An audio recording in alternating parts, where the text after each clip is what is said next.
کہ نیوکلیئر پاس کے درمیان تو proxy was is the preferred option, because اگر گڑبڑ ہو جائے تو وہ nuclear pass can escalate into nuclear conflict. تو اس لیے پراکسی وارز ختم نہیں ہوئی ہیں. یس، اس میں کوئی شک نہیں ہے کہ جب post second world war period میں کولڈ وار شروع ہوئی between the Soviet Union and America, led by the West, led by America, and the East, in a sense, led by the Soviet Union.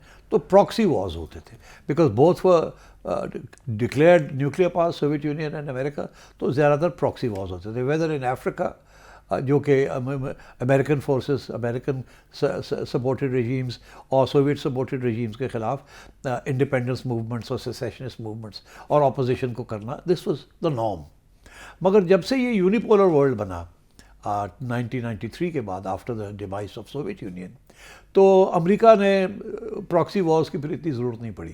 And جہاں بھی پھر اس کے بعد جو interventions ہوئی ہیں اسپیشلی امریکن، وہ ڈائریکٹ ہی ہوئی ہیں.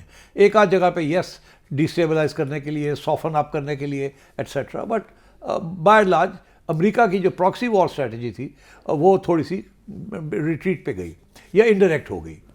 مگر پاکستان انڈیا میں تو کب سے پراکسی وار چل رہی ہے.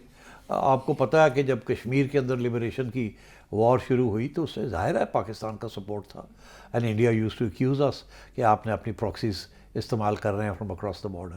اور وہ دن تھا اور آج کا دن ہے. Today we are not doing that any more. اور اب انڈیا جو ہے وہ کر رہا ہے. India is adding the BLA، اس کے ذریعے پراکسی وار کر رہا ہے. India is adding the Taliban, Tehreek Taliban, ان کے ذریعے کر رہا ہے.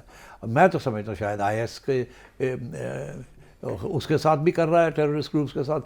It is in its interest کہ سب کو پیسے دیں، ہتھیار دیں، بیکاز وہ انڈیا تک تو نہیں پہنچیں گے نا. They are immediate enemy is Pakistan. And so therefore I think India is promoting proxy wars.